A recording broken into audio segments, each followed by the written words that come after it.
Hello students, welcome to ज्ञान अभियान। आज की इस क्लास में हम पढ़ने वाले हैं आपकी कक्षा 8वीं की विज्ञान यानी साइंस की पुस्तक जो है उसका अध्याय 3 संश्लेषित रेशे और प्लास्टिक।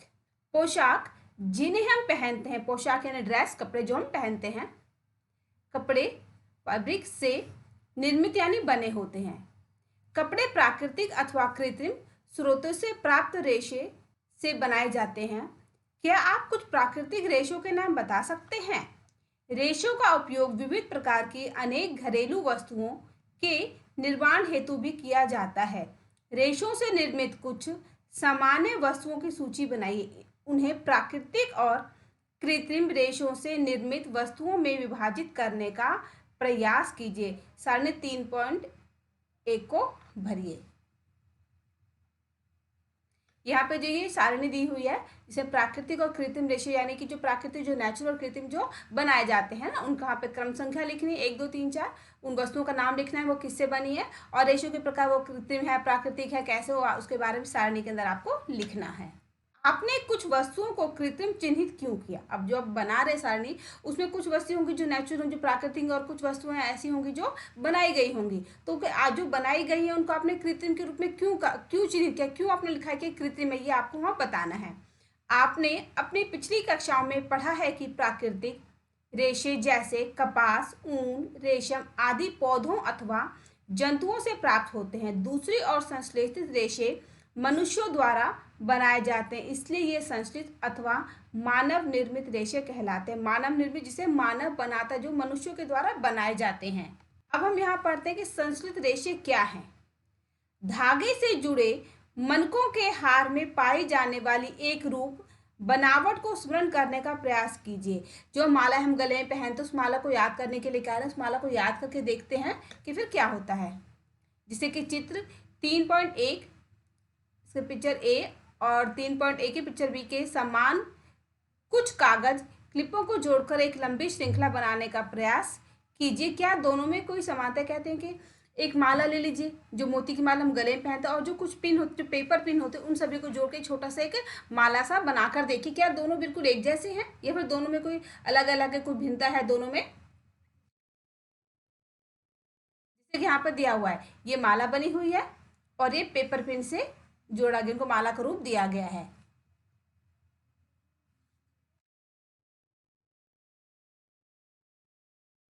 एक संश्लेषित रेशा भी छोटी इकाइयों को जोड़कर बनाई गई एक श्रृंखला है। प्रत्येक छोटी इकाई वास्तव में एक रासायनिक पदार्थ है। इस प्रकार की अनेक छोटी इकाइयां मिलकर एक बड़ी एकल इकाई बनाते हैं, जो बहुलक, अंग्रेजी में पॉलीमर कहलाती है। पॉलीमर शब्द ग्रीक भाषा के दो शब्दों पॉली तथा मर से मिलकर बना है। पॉली का अर्थ अनेक तथा मर का अर्थ भाग अथवा इकाई है। अतः एक पॉलीमर या बहुलक बहुत सी इकाइयों के दोहराने से बनता है। यानी कि छोटी सी छोटी चीज है ना, कोई भी छोटी, जब एक रेशा हमारे पास और बहुत सारे रेशे हमारे पास आ जाते हैं, तो उनको जोड़ जोड़ के एक लंबी रस्सी बन जाती है। सिर्फ हमारे पास एक मोती, जब बहुत सारे मोती आ जाते हैं और उनको हम एक धागे में पिरोते, तो क्या होता है कि मोती तो एक था, लेकिन जब बहुत सारे मोती को एक साथ रखा गया तो वो एक माला का रूप लेता है। यानी कि एक छोटा सा रेशा भी जब बहुत ज्यादा मात्रा में मिल जाता है तो एक बड़ी इकाई के रूप में बन जाता है। बहुलक प्रकृति में भी पाए जाते हैं। उदाहरण के लिए कपास एक बहुलक है जो सेलुलोज कहलाता है। सेलुलोज बड़ी संख्या में ग्लूकोज इकाइयों द्वारा निर्मित होता है।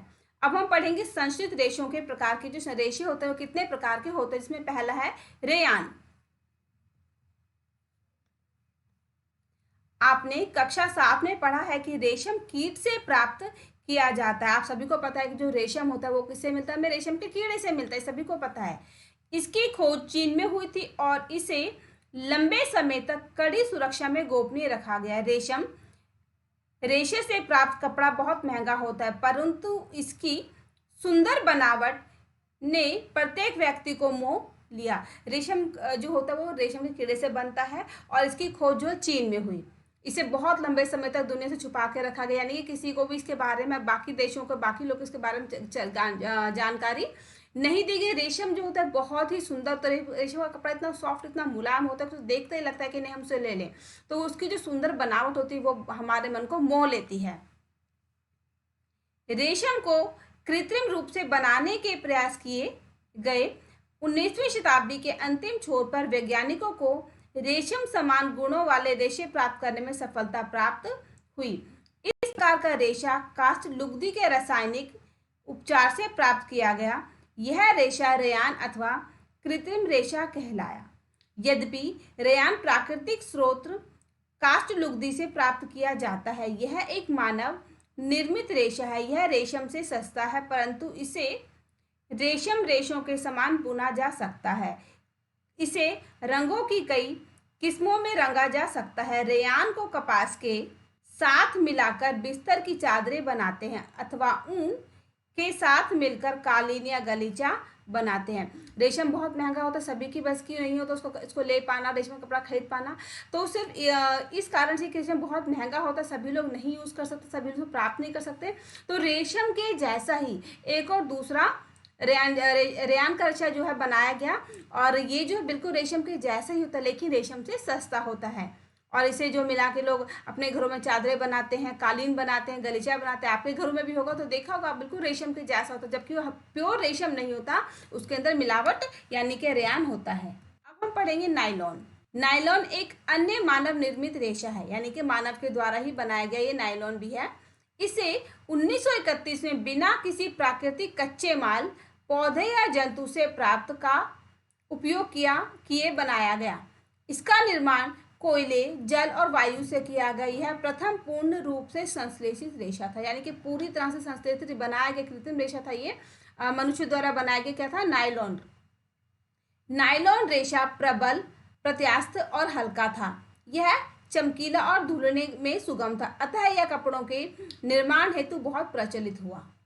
क्या नायलॉन रेशा वास्तव में इतना प्रबल है कि हम इसे नायलॉन पैराशूट और चट्टानों पर चढ़ने हेतु रस्से बना सकते हैं? जो नायलॉन होता है, नायलॉन का जो कपड़ा होता है बहुत ही सॉफ्ट होता है, मुलायम होता है और धोने बहुत ही आसान भी होता है।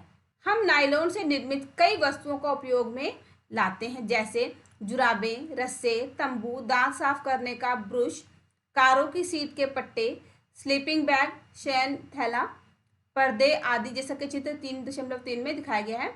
नायलॉन का उपयोग पैराशूट, ये जो सारी वस्तुएं, जुराब, रस्सी, टूथब्रश, पर्दा, क्या नायलॉन से ही बना हुआ होता है। इस यही वजह कि बहुत ज़्यादा चलता है, इसको हम धोने बहुत आसान होता है और ये लंबे समय तक चलता भी है।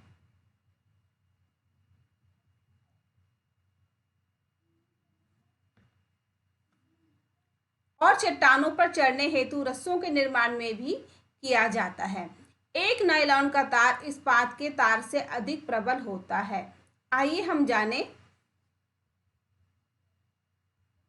अब ये देखिए, जो नायलॉन होती है उसी से रस्सी बनी हुई पैराशूट की और रस्सी बनी हुई पहाड़ों पर चढ़ने के लिए बहुत मजबूत होता है। यही कारण है कि रस्सी के रूप में इसका भी प्रयोग किया जाता है, नायलॉन रेशों का उपयोग। अब यहाँ पे क्रियाकलाप दिया हुआ करके देखने के लिए कि एक क्लैंप युक्त लोहे का स्टैंड लीजिए, लगभग 60 सेंटीमीटर लंबा एक सूती धागा लीजिए, इसे क्लैंप से बांध दीजिए जिससे यह स्वतंत्र रूप से लटक जाए, जैसा चित्र 3.5 में प्रदर्शित है। मुक्त सिरे पर यह बनाया हुआ है कि एक लोहे के स्टैंड पर क्लैंप से लटकता हुआ एक धागा। ये एक लोहे का स्टैंड जैसा है, यहाँ पे एक रस्सी से जो है छोटा सा क्लैंप लटका हुआ, बिल्कुल सीधा लटका हुआ है। ये एक हुक लगा पलड़ा बांध दीजिए जिसमें बाट रखे जा सके। पलड़े में एक एक करके बाट तब तक रखते जाइए जब तक कि धागा टूट ना जाए। धागे को तोड़ने हेतु आवश्यक कुल भार को लिख लीजिए। यह भार रेशे की सामर्थ्यता बताता है। इसी प्रक्रिया को ऊन, पॉलिस्टर, रेशम और नायलॉन के धागे के साथ दोहराइए। आंकड़ों को सारणी 3.2 की भांति सारणीबद्ध कीजिए। धागों को उनके बढ़ते सामर्थ्य के क्रम में व्यवस्थित कीजिए। एक सारणी बनी हुई है यहाँ पे करना है कि आपको एक लोहे का स्टैंड लेना है, उसके साथ जैसे कि तराजू तो तोलने के लिए जो जैसे बट्टे रखने वाला होता है, बाट रखने वाला, वैसे छोटा सा पल्लड़ा सा बनाइए और उसमें एक बार सूती धागा यानी कपास का, फिर ऊन का, रेशम का और नायलॉन का धागा रखिए और दूसरे जो वजन, उसके ऊपर वजन रखना शुरू कीजिए। और आपको तब तक वजन रखना जब तक कि धागा टूट ना जाए। इससे क्या होगा, हमें पता चल जाए कि कौन सा धागा सबसे ज़्यादा मजबूत है, कौन सा धागा वजन को अधिक झेल सकता है, उसको ग्रहण कर सकता है, वजन को बहुत देर तक उठा के रख सकता है, कौन से किस धागे में इतनी कैपेसिटी है कि अधिक से अधिक वजन को वो उठाने में सक्षम होता है। यहाँ पर ऊन, कपास, ऊन, रेशम और नायलॉन को धागे लेना है और वो धागे को तोड़ने के लिए कितना भार किस धागे ने जो है वजन को ग्रहण अपने ऊपर झेलने की क्षमता थी किस धागे में, वो आपको यहाँ पर लिखना है। आप रेशों धागों को लटकाने हेतु दीवार पर लगे एक हुक अथवा कील का उपयोग कर सकते हैं और दूसरे सिरे पर पॉलीथीन की थैली बांध सकते हैं। बाटों के स्थान पर आप एक ही आकार वाली कांच की गोलियों या गुटिकाओं का प्रयोग कर सकते हैं। कोई जरूरी नहीं कि हम बाट रखें, अगर हमें बाट नहीं है तो हम एक जैसे कांच की छोटी गोलियां जिसे हम कंचे भी कहते हैं वो भी रख के देख सकते हैं। हमें पता चल जाएगा कि किस धागा कौन सा धागा ज़्यादा मजबूत है और जो सबसे अधिक वजन को उठाने में सक्षम है। अब हमें ऐसा करते हुए कुछ सावधानी भी ध्यान रखनी पड़ती है, वो जरूरी है। ध्यान रहे कि सभी धागे एक ही लंबाई एवं लगभग एक ही मोटाई की होनी चाहिए। जो धागे सभी की लंबाई उनकी मोटाई बिल्कुल बराबर होनी चाहिए, तभी तो पता चलेगा भाई कौन सा धागा वजन को ज्यादा देर उठा सकता है। अब हम पढ़ेंगे पॉलिस्टर और एक्रिलिक। पॉलिस्टर एक अन्य संश्लिष्ट रेशा है। इस रेशे से बने कपड़े में आसानी से सिलवटें नहीं पड़ती। यह सपाट रहता है और सरलता पूर्वक धुल जाता है। जो पॉलिस्टर का कपड़ा होता है, पॉलिस्टर जिस रेशे से बना होता है, वो कपड़ा बनने के बाद रेशे से कपड़ा बना दे तो कपड़ा बहुत आसानी से जो है मुड़ता नहीं, इसमें सिलवटें नहीं पड़ती हैं, वो बिल्कुल सीधा रहता है और धोने में बहुत ही ज़्यादा आसान होता है। अतः यह वस्त्र सामग्री हेतु पर्याप्त उपयोगी पदार्थ है। आपने लोगों को सुंदर पॉलिस्टर कमीजें और अन्य परिधान पहने अवश्य देखा होगा। टेरिलीन एक लोकप्रिय पॉलिस्टर है। इसे बहुत महीन रेशों में खींचा जा सकता है जिन्हें फिर किसी भी अन्य तंतु समान बुना जा सकता है। टेरिलीन भी क्या एक रेशा है जो कि पॉलिस्टर से ही पॉलिस्टर का ही हिस्सा है। मेरी माँ जल के लिए सदैव पेट, बोतलें और चावल तथा चीनी संचयन के लिए पेट जार खरीदती है। मैं जानने के लिए उत्सुक हूँ कि आखिर यह पेट क्या है। अब ये वो वाला पेट नहीं जो हमारे पास, जब हम कहते हैं हमारा हमने खाना खा लिया हमारा पेट भर गया, ये पेट क्या है जहाँ पर जिसकी बात कर रहे हैं वो पॉलिस्टर का नाम है। पेट एक बहुत सुपरिचित प्रकार का पॉलिस्टर है। इसका उपयोग बोतलें, बर्तन, फिल्म, तार और अन्य बहुत से उपयोगी उत्पादों के निर्माण हेतु किया जाता है। चारों ओर दृष्टि घुमाइए और पॉलिस्टर से निर्मित वस्तुओं की एक सूची बनाइए।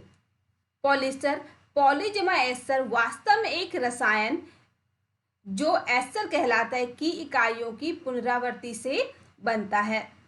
एस्टर्स वे रसायन हैं जो फलों को उनकी गंध प्रदान करते हैं। निर्मित कपड़े पॉलीकॉट, पॉलीवूल, टेरिकॉट आदि नामों से बेचे जाते हैं। जैसा कि नाम सुझाते हैं, ये कपड़े दो प्रकार के रेशों को मिलाकर बनाए जाते हैं। पॉलीकॉट पॉलिस्टर और कपास का मिश्रण है। पॉलीवूल पॉलिस्टर और ऊन का मिश्रण है। हम सर्दियों में स्वेटर पहनते हैं, शॉल अथवा कंबलों का उपयोग करते हैं। इनमें से बहुत से वास्तव में प्राकृतिक ऊन से निर्मित नहीं होते, यद्यपि वे ऊन के सदृश दिखाई देते हैं, यानी कि ऊन के जैसे दिखाई पड़ते हैं। ये अन्य प्रकार के संश्लिष्ट रेशों से तैयार किए जाते हैं जो एक्रिलिक कहलाता है, यानी कि ऐसे रेशे जो हमें ऊन जैसे लगते हैं लेकिन ऊन होते नहीं हैं। प्राकृतिक स्रोतों से प्राप्त ऊन काफी महंगी होती है, जबकि एक्रिलिक से बनी वस्तुएं अपेक्षाकृत सस्ती होती हैं। ये विविध रंगों में उपलब्ध होती हैं। संश्लिष्ट रेशे अधिक टिकाऊ और पहुंच के भीतर होते हैं, जिससे ये प्राकृतिक रेशों की अपेक्षा अधिक लोकप्रिय होते हैं। ऐसी चीजें जो प्राकृतिक होती है वो बहुत महंगी होती है और उनको प्राप्त करना, उसका प्रयोग करना हमारे सभी के लिए संभव नहीं होता। यही कारण है कि प्राकृतिक चीजों के जैसे ही एक्रिलिक वस्तुओं का निर्माण किया जाता है, क्योंकि बनावट जिसके अंदर बनावट होती है जो मानव द्वारा बनाया जाता है, और यही कारण है कि वो सस्ता होता है और सभी लोग उसका प्रयोग भी कर पाते हैं। आप पूर्व में प्राकृतिक रेशों को जलाने का क्रियाकलाप कर चुके हैं। क्रियाकलाप 3.6 कक्षा 7 यदि आप संश्लिष्ट रेशों को जलाने का प्रयास करें तो आप पाएंगे कि इनका व्यवहार प्राकृतिक रेशों से भिन्न है। आप यह भी पाएंगे कि संश्लिष्ट रेशे गर्म करने पर पिघल जाते हैं। यह वास्तव में संश्लिष्ट रेशों का एक हानिकारक गुण है, जो कि संश्लिष्ट जो कि बनाया गया उसके अंदर क्या होता है, जब हम उसको गर्म करते हैं, जलाते हैं तो पिघल जाते हैं। ये क्या है, संश्लिष्ट रेशों का एक हानिकारक गुण है। यानी कि अगर हमने कभी गलती से जलाया उसको या किसी कारण से जल गया था और हम हाथ लगा देते तो हमारे हाथों को भी जलने का डर रहता है। यदि वस्त्रों में आग लग जाती है तो यह बहुत आपदाजनक हो सकता है।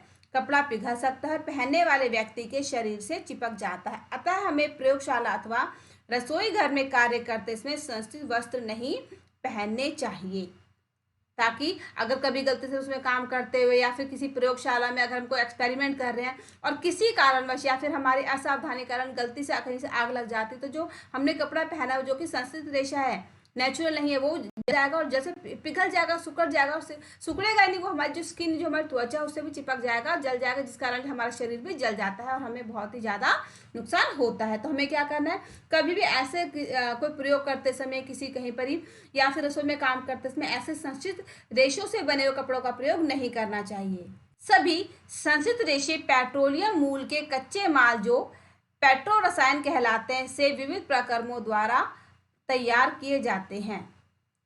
पेट्रो रसायन क्या है कि जो संस्कृत रेशे पेट्रोलियम मूल के कच्चा मालों से पेट्रो रसायन भी कहते हैं। अब हम पढ़ेंगे संस्कृत रेशों के गुणधर्म, यानी उसमें क्या क्या गुण होते हैं। कल्पना करिए कि आज वर्षा का दिन है, आप किस प्रकार का छाता प्रयोग में लाएंगे और क्यों? क्या कि भाई बारिश हो रही है अगर, तो आप छाता यूज करेंगे, छाता यूज करें तो क्यों करेंगे, कैसे छाता आप यूज करेंगे, ये आपको बताना है। संस्कृत रेशे अद्वितीय गुण धर्मों वाले होते हैं जो इन्हें परिधान सामग्री हेतु लोकप्रिय बनाते हैं। ये शीघ्र सूखते हैं, अधिक चलाऊ, कम महंगे, आसानी से उपलब्ध और रख रखाव में सुविधाजनक है। निम्नलिखित क्रियाकलाप संपादित कीजिए और स्वयं सीखिए कि हम जो बारिश में जो हम जिन वस्तुओं का प्रयोग करते हैं, छाते का, रेनकोट का, तो उसमें खास बात क्या है, उसमें क्या क्या गुण है। पहला गुण तो बहुत जल्दी सूख जाते हैं, बहुत महंगे नहीं होते हैं और आसानी से हमें मिल भी जाता है, उसको एक संभाल के रखना भी हमारे लिए बहुत ही आसान होता है। अब हम यहाँ पे क्रियाकलाप 3.2 देखते हैं। एक आकार के 2 कपड़े के टुकड़े लीजिए, प्रत्येक लगभग आधा मीटर वर्ग का हो। इनमें से एक प्राकृतिक रेशे से निर्मित होना चाहिए, दूसरा संस्कृत रेशे से बना हो सकता है। इन टुकड़ों के चयन हेतु अपने माता पिता की मदद ले सकते हैं। टुकड़ों को पृथक बीकरों या मगों में भिगोइए जिनमें बराबर मात्रा में जल भरा हो। 5 मिनट के बाद कपड़ों के टुकड़ों को पात्रों से निकाल लीजिए और उन्हें कुछ मिनट धूप में फैलाइए। प्रत्येक पात्र में शेष रहे जल के आयतन की परस्पर तुलना कीजिए। कहते हैं कि एक तो जो प्राकृतिक रेशे से बना हुआ कपड़ा बोल लीजिए और एक जो संस्कृत रेशा जो बनावट है जिसे बनाया गया है, एक वैसा कपड़ा लीजिए और दोनों को एक बर्तन में डालें, अलग अलग बर्तन में बिल्कुल एक बराबर मात्रा में पानी भरा हुआ हो और थोड़ी देर भिगोने के बाद, गीला करने के बाद उसे निकाल के बाहर धूप में सुखा दीजिए। फिर आप देखिए कि दोनों में जो पानी है क्या वो बिल्कुल एक बराबर मात्रा में बचा हुआ है। कौन सा कपड़ा पहले जल्दी सूख जाता है? क्या संस्कृत रेशे प्राकृतिक रेशों की अपेक्षा कम जल सोखते हैं? क्या वह सूखने में कम समय लेते हैं? यह क्रियाकलाप आपको संस्कृत कपड़ों के गुणधर्मों के बारे में क्या बतलाता है? अपने माता पिता से इन कपड़ों के प्राकृतिक रेशों की तुलना में चिरस्थायित्व, टिकाऊपन, मूल्य और रखरखाव के विषय में जानकारी प्राप्त कीजिए। जब आप ऐसा करते हैं तो आपको पता चल जाएगा कि कौन सा कपड़ा जल्दी सूख रहा है, कौन सा कपड़ा पानी को अधिक मात्रा में सोख रहा है। और ये तो तभी होगा जब उसे करके देखेंगे। आप देखेंगे जो प्राकृतिक कपड़े हैं, जो प्राकृतिक बना हुआ कपड़ा है, वो जो पानी को अधिक ज़्यादा सोखता है और धूप में भी देरी से सूखता है। लेकिन जो बनावटी है, जो संस्कृत रेशों से बना वो पानी को कम सोखता है और जल्दी धूप में सूख जाता है। अब हम पढ़ेंगे यहाँ पर प्लास्टिक के बारे में। आप घर पर प्रतिदिन काम में आने वाली बहुत सी प्लास्टिक की वस्तुओं से परिचित होंगे। इस प्रकार की वस्तुओं और उनके उपयोगों की सूची बनाइए। हम भी अपने घरों में प्लास्टिक के सामान यूज़ करते हैं, जैसे मग है, कुर्सी है, बाल्टी है, बहुत सी चीज़ें हैं, टूथब्रश है, प्लास्टिक से बनता है। हम बहुत सी कंघी है, चीज़ों को यूज़ करते हैं। तो आपको क्या करूँ कि सूची बनाने की आप प्लास्टिक से बनी किन किन चीज़ों का प्रयोग करते हैं। संस्कृत रेशों की तरह प्लास्टिक भी एक बहुलक है। सभी प्लास्टिकों में इकाइयों की व्यवस्था एक ही प्रकार की नहीं होती। कुछ में यह रेखीय होती तो अन्य में यह तिर्यकबद्ध यानी क्रॉसबद्ध होती है, जैसा कि चित्र 3.6 में दिखाया गया है। यह है जो रेखीय नहीं बिल्कुल सीधी रेखा के हिसाब से, तो और कहीं में होता है क्रॉस, यानी जो जिगजैग वाले होते हैं ये क्रॉस वाले बने हुए, जैसे कि ये 3.6 में बताया गया है।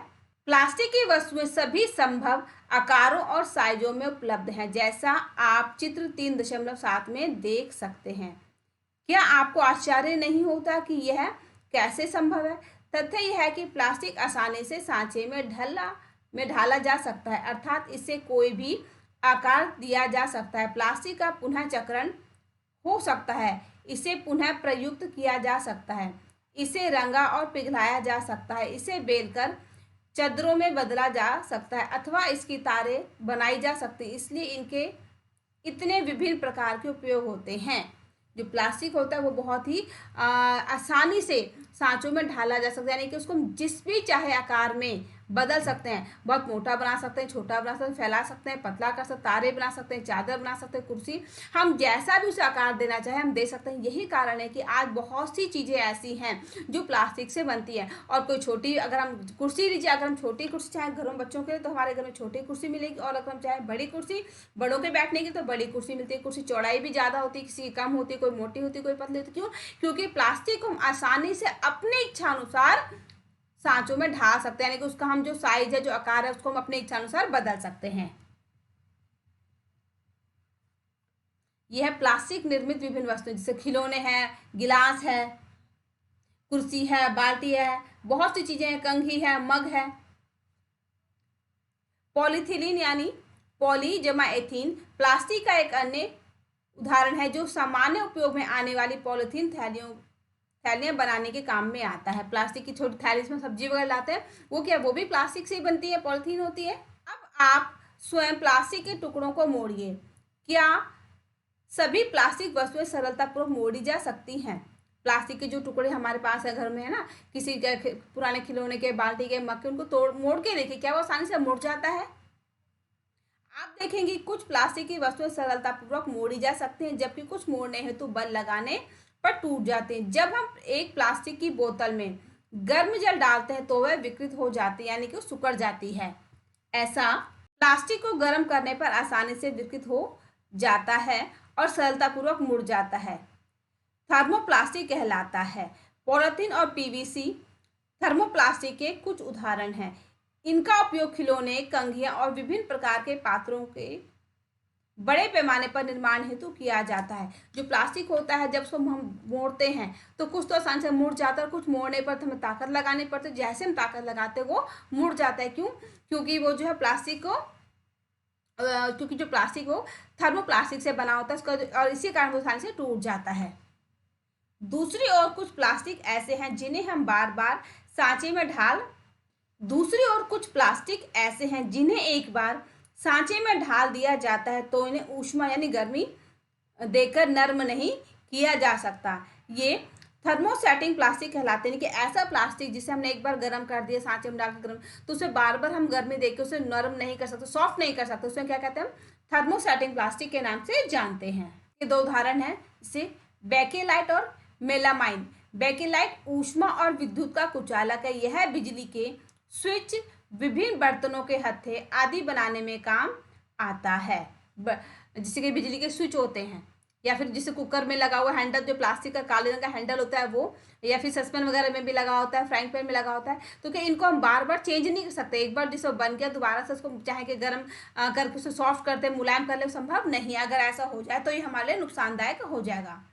मेलामाइन एक बहुपयोगी पदार्थ है। यह आग का प्रतिरोधक है तथा अन्य प्लास्टिक की अपेक्षा ऊष्मा को सहने की अधिक क्षमता रखता है। यह फर्श की टाइलें, रसोई के बर्तन और कपड़े बनाने के उपयोग में लाया जाता है जो आग का प्रतिरोध करते हैं। सके चित्र 3.8 में थर्मोप्लास्टिक और थर्मोसेटिंग प्लास्टिक के विभिन्न उपयोगों को प्रदर्शित किया गया है। यह थर्मोसेटिंग प्लास्टिक से निर्मित वस्तुएं, जैसे प्लास्टिक की प्लेट है, कुकर का हैंडल है, प्लेट है, स्विच है। और यहाँ पर है थर्मोप्लास्टिक से निर्मित कुछ वस्तुएं। ये प्लास्टिक का डिब्बा है, बिजली की तार है, या क्या प्लास्टिक निर्मित कुछ वस्तु, प्लास्टिक से बने कुछ वस्तुओं के ये उदाहरण है। अब हम पढ़ेंगे विकल्प पदार्थ यानी कि प्लास्टिक के बारे में। आज यदि हम कोई खाद्य सामग्री, जल, दूध, अचार, सूखे मेवे आदि के संचयन करने की सोचे तो प्लास्टिक पात्र सबसे सुविधाजनक लगते हैं। इसका कारण उनका हल्का भार, कम कीमत, अच्छा सामर्थ्य और उपयोग में आसानी है। धातुओं की अपेक्षा हल्की होने के कारण प्लास्टिक का उपयोग कारों, वायुयानों और अंतरिक्ष यानों में भी होता है। उपयोग की यह सूची असीमित है। यदि हम चप्पल, फर्नीचर और सजावट की वस्तुओं आदि से गिनना आरंभ करें, कहते अगर हमें कोई चीज़ को किसी भी चीज़ को संभाल के रखना, चाहे वो फल हो, दूध हो, ड्राई फ्रूट्स हो, तो हम क्या करते हैं? क्या हम कांच की बोतल देखते? नहीं, सबसे पहले हम प्लास्टिक के जार का प्रयोग करते हैं। क्यों? क्योंकि वजन बहुत हल्के होते हैं, उनकी कीमत भी कम होती है, देखने में भी सुंदर लगते हैं और हम उसको आसानी से खरीद के अपने घर में रख भी सकते हैं। उसको कहीं लेके आना जाना भी बहुत आसान होता है। यही कारण है कि प्लास्टिक का हम ज़्यादा प्रयोग करते हैं। आइए अब प्लास्टिक के अभिलाक्षणिक गुणों की विवेचना करें। प्लास्टिक अनभिज्ञ क्रियाशील है। आप जानते हैं कि लोहे जैसी धातुओं को जब नमी और वायु में खुला छोड़ दिया जाता है तो उसमें जंग लग जाता है। अगर हम लोहे को कुछ समय के लिए खुला छोड़ दें, बिल्कुल खुला हवा में छोड़ दें, तो क्या हो जाएगा? धीरे धीरे उसके ऊपर लाल रंग की लेयर सी बन जाती है, जिसे हम जंग कहते हैं। परंतु प्लास्टिक जल और वायु से अभिक्रिया नहीं करते, उनका संक्षारण आसानी से नहीं होता, इसलिए उनका उपयोग बहुत से रसायनों सहित विभिन्न प्रकार के पदार्थों के संचयन हेतु किया जाता है। लेकिन प्लास्टिक को अगर हम बहुत लंबे समय के लिए भी छोड़ देते हैं धूप में, बारिश में, हवा में, तो क्या उसमें जंग नहीं लगता, वो खराब जल्दी नहीं होता। यही कारण है कि प्लास्टिक का प्रयोग अधिक होता है। प्लास्टिक हल्का, प्रबल और चिरस्थायी है। पूर्व काल में उपयोग में आने वाली बाल्टियों के बारे में अपने माता पिता, दादा दादी से बात करिए। किस पदार्थ की बनी बाल्टियां और मग आज आप प्रयोग में ले रहे हैं? प्लास्टिक पात्रों को उपयोग में लाने के क्या लाभ हैं? क्योंकि प्लास्टिक बहुत हल्का, प्रबल, चिरस्थायी, विभिन्न आकारों और साइजों में ढाला जा सकता है, अतः यह विभिन्न उद्देश्यों हेतु उपयोग में लाया जा सकता है।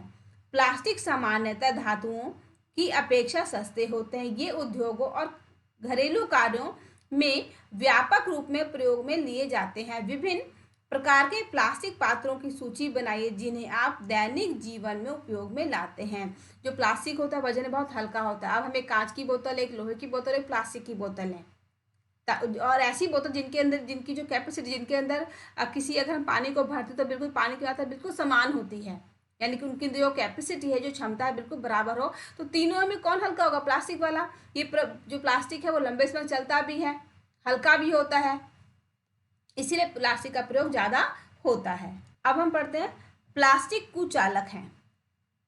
आपने ऊपर सीखा है कि प्लास्टिक ऊष्मा और विद्युत के कुचालक हैं, इसलिए बिजली के तार प्लास्टिक से ढके रहते हैं और खाना बनाने वाले पात्रों के हत्थे इसके बने होते हैं। अब हम यहाँ देखते हैं कि प्लास्टिक का स्वास्थ्य देखभाल उद्योग में व्यापक उपयोग होता है। इनके उपयोगों के कुछ उदाहरण हैं: दवा की गोलियों, टिक्कियों को पैक करने हेतु, घावों को सीने हेतु धागे, सिरिंज, चिकित्सकों के दस्ताने, विविध प्रकार के चिकित्सक यंत्र। जो प्लास्टिक होते हैं उसका प्रयोग हमारे स्वास्थ्य के लिए भी होता है। हमारे जो दवाइयाँ होती हैं वो प्लास्टिक के रैपर में ही पैक होती हैं। जो सुइयाँ होती है, सिरिंज होता है, चिकित्सकों के दस्ताने, जो डॉक्टर दस्ताने पहनते हैं, वो सभी प्लास्टिक के ही बने होते हैं।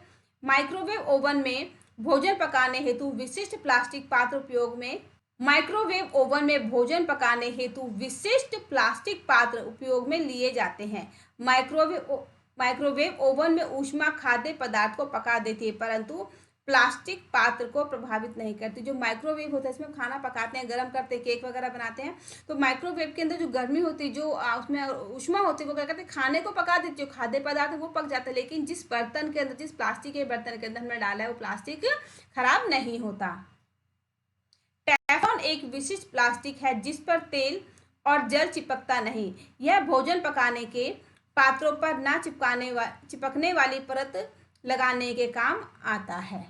अग्निशय प्लास्टिक, यद्यपि संश्रित रेशे आसानी से आग पकड़ लेते, परंतु यह जानना रोचक होगा कि आग बुझाने वाले कर्मचारियों के परिधानों पर मेलानाइन प्लास्टिक की परत चढ़ी होती है जो उसे अग्निरोधक बनाती है। यानी कि जो मेलानाइन की प्लास्टिक होती है वो जो आग को बुझाने में भी काम में आती है। अब पढ़ते हैं प्लास्टिक और पर्यावरण, यानी कि प्लास्टिक और हमारा जो पर्यावरण है उनके बीच में क्या संबंध है। जब हम बाजार जाते हैं तो हमें प्लास्टिक अथवा पॉलीथीन थैली में लपटी वस्तुएं मिलती हैं। यह एक कारण है कि हमारे घरों में प्लास्टिक का कचरा इकट्ठा होता रहता है, फिर यह प्लास्टिक कूड़ेदान में चला जाता है। प्लास्टिक का निस्तारण एक प्रधान समस्या है। क्यों?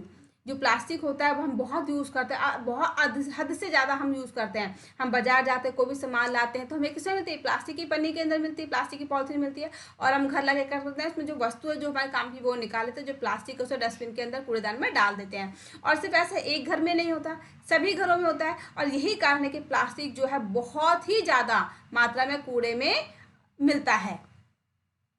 पदार्थ जो प्राकृतिक प्रक्रिया जैसे जीवाणु की क्रिया द्वारा अपघटित हो जाता है जैव निम्नीकरणीय कहलाता है।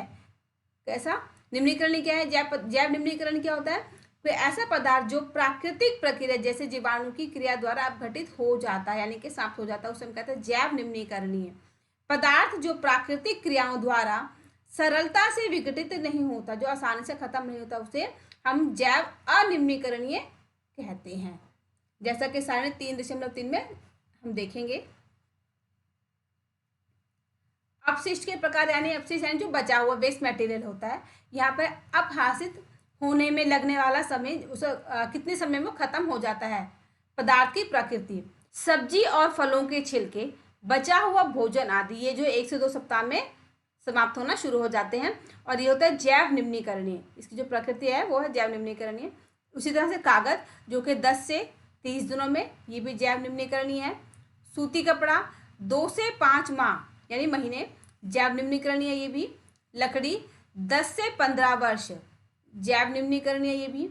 ऊनी वस्त्र लगभग 1 साल 1 वर्ष, जैव निम्नीकरणीय है। टीन, एल्यूमिनियम और अन्य धातुओं के डिब्बे 100 से 500 वर्ष, इतना लंबा समय होता है, यह है जैव अनिम्नीकरणीय। प्लास्टिक थैलियां जिसमें कि कई वर्ष लग जाते हैं, ये भी जैव अनिम्नीकरणीय होता है। क्योंकि प्लास्टिक अपघटित होने में कई वर्ष ले लेता है, यह पर्यावरण हितैषी नहीं है, यह पर्यावरण प्रदूषण का कारण बनता है। क्योंकि जो प्लास्टिक है बहुत लंबे समय के बाद ही समाप्त होने के कगार पर आता है, यही कारण है कि वो जो हमारा पर्यावरण से बहुत ही ज़्यादा दूषित करता है। इसके अतिरिक्त जब इस संश्लेषित पदार्थ को जलाया जाता है तो पूर्णतः जलने में लंबा समय लेता है। इस प्रक्रिया में यह भारी मात्रा में विषैली धूम उत्सर्जित कर पर्यावरण दूषित करता है। इस समस्या का समाधान कैसे किया जा सकता है। प्लास्टिक जो है बहुत लंबे समय के बाद ही खत्म होता है, सड़ता है। सिर्फ इतना ही नहीं, अगर हम उसे जलाते हैं तो उसमें से जो धुआं निकलता है, विषैला धुआं निकलता है, काले रंग का बहुत ही गाढ़ा धुआं निकलता है, जो कि हमारे स्वास्थ्य के लिए हानिकारक होता है। तो इस समस्या का समाधान कैसे कर सकते हैं, ये बहुत जरूरी है, इस पर विचार करना। यथासंभव प्लास्टिक के उपयोग से बचे, जितना जरूरी हो उतना ही प्लास्टिक का उपयोग करना चाहिए। अगर जरूरी ना हो तो प्लास्टिक का उपयोग नहीं करना चाहिए। कपास या जूट के बने थैलों का प्रयोग कीजिए। जैव निम्नीकरणीय और जैव अनिम्नीकरणीय अपशिष्टों को अलग इकट्ठा करिए और इनका अलग अलग निस्तारण कीजिए। इसे अपने घरों पर व्यवहार में लाइए। कुछ और तरीके भी सुझाइए जिनके द्वारा आप प्लास्टिक पदार्थों को उपयोग में कम करने में सहयोग दे सकते हैं। अगर हमें बाजार जाना है, कोई सामान लाए, तो कुछ जरूरी नहीं कि हम प्लास्टिक की पॉलीथीन का यूज़ करें, हम कागज का, कपड़े का, जूट का बना थैला भी तो यूज़ कर सकते हैं। इससे क्या प्लास्टिक का प्रयोग जो है कम से कम हो जाएगा, अगर सभी ऐसा करते हैं तो। और जब प्रयोग कम होगा तो उसका जो प्रदूषण है हमारे वातावरण को, वो भी कम हो जाएगा। हमें सोचना जरूरी है कि हम किस सामान का प्रयोग करें और किस सामान का प्रयोग ना करें। हम प्लास्टिक का प्रयोग कम से कम करें ताकि जो हमारा पर्यावरण है वो कम से कम दूषित हो। प्लास्टिक अपशिष्टों को पुनः चक्रित करना बेहतर होगा। अधिकांश थर्मोप्लास्टिक पुनः चक्रित किए जा सकते हैं। जिन वस्तुओं का पुनः चक्रण किया जा सकता है उनकी सूची बनाइए। पुनः चक्रण के समय कुछ रंग प्रदान करने वाले अभिकर्मक मिला दिए जाते हैं। इससे पुनः चक्रित सामग्री का उपयोग विशेष रूप से खाद्य पदार्थों के संचयन हेतु सीमित हो जाता है। ऐसी प्लास्टिक जिसको हम दोबारा से यूज़ कर सकते हैं, जिसका हम दोबारा से मॉडिफाई कर सकते हैं, दोबारा से कुछ बना सकते हैं, इसका हम प्रयोग तो कर भी सकते हैं। एक उत्तरदायी नागरिक के रूप में 4 सिद्धांत को याद रखना चाहिए ना। हमें सबसे क्या ध्यान रखना चाहिए कि उपयोग कम करें, प्लास्टिक का हमें कम से कम प्रयोग करना चाहिए। पुनः उपयोग करिए। अगर प्लास्टिक का हम बार बार उपयोग कर सकते हैं, अगर हम किसी प्लास्टिक को यूज़ कर रहे हैं, प्रयोग कर रहे हैं, तो हमें ऐसा करना चाहिए कि उस प्लास्टिक का हम बार बार से उपयोग कर सकें। पुनः चक्रित करिए। प्लास्टिक हमने एक बार यूज़ किया, फिर हम उसको किसी और रूप में यूज़ कर सकते हैं, हम ऐसा भी कर सकते हैं। पुनः प्राप्त करिए।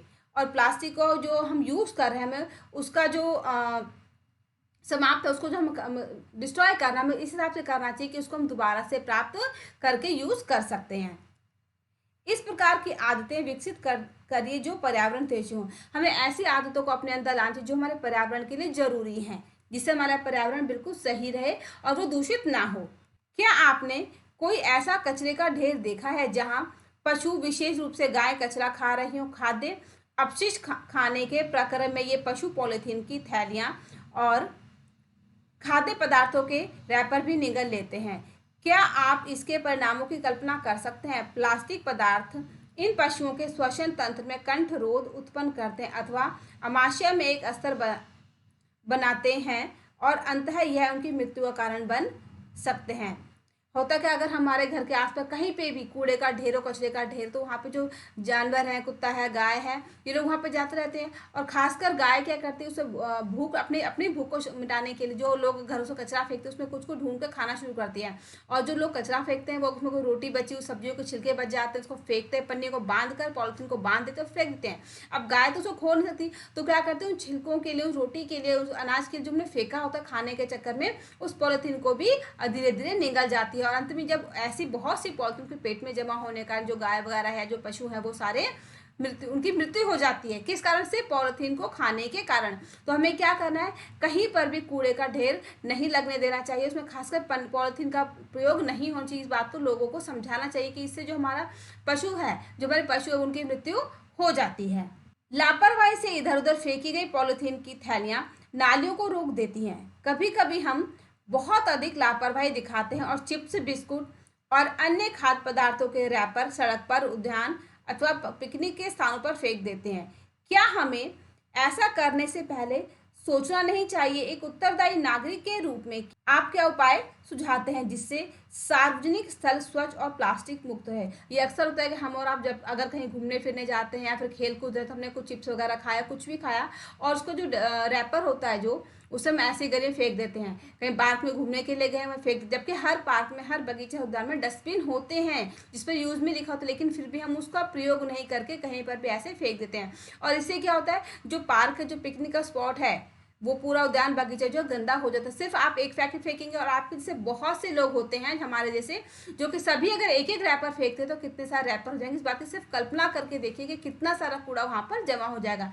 तो हमें क्या करना चाहिए कि अपने खाए हुए रैपर्स को डस्टबिन में डालना चाहिए, और साथ ही जो लोग फेंक देते हैं खुले में, उन्हें भी बात को समझाना चाहिए कि इस तरह से खुले फेंकना गलत है। हमें उन उपायों को सोचना चाहिए जिससे हमारा पर्यावरण, जो हमारे जो सार्वजनिक स्थान है, बिल्कुल साफ रहे और स्वच्छ रहे। अब हम बात करते हैं रेशा विवेक की, यानी कि हमें क्या सही सही काम करने चाहिए। प्लास्टिक की थैलियां जलाशयों में अथवा सड़क पर नहीं फेंकिए। जो प्लास्टिक की थैलियां होती हैं, कभी भी पानी के जलाशयों, नदी में, पोखर में नहीं फेंकना चाहिए, सड़कों पर नहीं फेंकना चाहिए। अगर इसे जो पानी के नालियाँ हैं, जलाशय, पोखर में फेंक दे तो क्या हो जाएगा, धीरे धीरे प्लास्टिक वहाँ पे जो जमना शुरू हो जाएगा, पानी जो है रुक जाएगा, इसमें कीड़े मकोड़े हो जाएंगे, गंदगी फैल जाएगी, पानी का जो बहाव है वो भी बंद हो जाएगा, सड़कें भी गंदी हो जाएंगी। खरीदारी के लिए जाते समय एक सूती कपड़े का थैला या जूट का थैला लेकर जाइए। अगर हम कहीं शॉपिंग के लिए जा रहे हैं, सब्जी खरीदने, कोई भी सामान खरीदने के लिए जा रहे हैं, तो बजाय पॉलिथीन में सामान लेने के हमें अपने घर से जूट का या कपड़े का थैला लेकर जाना चाहिए, ताकि हम प्लास्टिक का प्रयोग ना करें। प्लास्टिक पदार्थों का उपयोग कम से कम करिए। उदाहरण के लिए प्लास्टिक के स्थान पर स्टील से बने भोजन रखने के डिब्बे को प्रयोग में लाइए। कोई जरूर नहीं कि हम प्लास्टिक के डिब्बों में सामान रखें, अपने खाने का सामान रखें। हम स्टील के बर्तनों में तो सामान, को स्टील के डिब्बे होते हैं, उसमें सामान रख सकते हैं, इससे प्लास्टिक का प्रयोग कम से कम होगा। और ये बहुत जरूरी है हमारे पर्यावरण को, हमारे समाज को प्लास्टिक के प्रदूषण से बचाने के लिए भी। और हमने इस अध्याय से क्या क्या सीखा जो हमें अपने जीवन में अपनाना चाहिए, हमें उन पर अमल करना चाहिए, वो है ये: संस्कृत रेशे और प्लास्टिक प्राकृतिक रेशों की भांति बहुत बड़ी इकाइयों से निर्मित होते हैं, जो बहुलक कहलाते हैं। बहुलक अनेक छोटी इकाइयों से निर्मित होते हैं, जबकि प्राकृतिक रेशे पौधों और पशुओं से प्राप्त होते हैं। संस्कृत रेशे पेट्रो रसायनों के रासायनिक प्रकरण से प्राप्त होते हैं। प्राकृतिक रेशों की भांति इन रेशों को भी कपड़ों के रूप में बुना जा सकता है। जो रेशा होता है कुछ प्राकृतिक होता है, कुछ मानव निर्मित भी होता है। संस्कृत रेशों का उपयोग घरेलू वस्तुओं जैसे रस्से, बाल्टियां, फर्नीचर, पात्र आदि से लेकर वायुयानों, जलयानों, अंतरिक्ष यानों, स्वास्थ्य सेवा आदि उच्च विशेषता वाले उपयोगों में किया जाता है। संस्कृत रेशों के बृहत निर्माण हेतु उपयोग में लिए गए रसायनों के प्रकार के आधार पर उन्हें रेयान, नायलॉन, पॉलिस्टर और एक्रिलिक नाम दिए गए हैं। विभिन्न प्रकार के रेशे अथवा अपनी प्रबलता, जल अवशोषण क्षमता, प्रकृति दहन प्रकृति मूल्य, चिर स्थायित्व आदि गुणों में परस्पर भिन्नता रखते हैं। आज प्लास्टिक के बिना जीवन की कल्पना भी नहीं की जा सकती। चाहे घर हो या बाहर, प्लास्टिक सभी ओर है, यानी प्लास्टिक हर जगह, चाहे हम कहीं पे जहाँ प्लास्टिक का प्रयोग हमें वहां पर नजर आता ही आता है। प्लास्टिक द्वारा उत्पन्न अपशिष्ट पर्यावरण हितैषी नहीं है। जलाने पर ये विषैली गैसें उत्पन्न करते हैं। भूमि पर डाल देने से इन्हें अपभ्रष्ट होने में कई वर्ष लग सकते हैं। ऐसा इनकी जैव अनिम्नीकरणीय प्रकृति के कारण होता है। प्लास्टिक को अगर हम जला देते हैं खत्म करने के, तो उसमें से विषैली गैस निकलती है जो हमें सांस लेने पर हमारे अंदर चल जाते हैं, हमें स्वास्थ्य की जो समस्याएं खड़ी हो जाती हैं। और अगर हम जमीन के अंदर गड्ढा खोद के दबा देते हैं ताकि जो समाप्त हो जाए, हमारे पर्यावरण को दूषित ना करे, तो उसे खत्म होने में भी लंबा समय लग जाता है, कई कई साल उसे खत्म होने में लग जाते हैं। ये भी हमारे नुकसानदायक है। हमें आवश्यकता है कि संस्कृत रेशे और प्लास्टिक का उपयोग इस प्रकार करें कि हम उनके अच्छे गुणों को आनंद ले सके और साथ ही सजीव समुदायों के पर्यावरणीय संकट को न्यूनतम कर सके। हमें प्लास्टिक का प्रयोग ऐसे करना चाहिए कि उसका जो अच्छाई वाली चीजें हैं वो तो हमारे सामने, कि उसका कोई नुकसान हमारे समाज को, हमारे पर्यावरण को ना हो। तो मुझे उम्मीद है कि इस अध्याय से हमने जो प्लास्टिक का प्रयोग सीखा, ये आप सभी को समझ में अच्छे से आ गया होगा और आप सभी अपने जीवन में इसे पूरी तरह से अपनाएंगे। तो मिलते हैं अपने अगले वीडियो में, तब तक के लिए गुड बाय।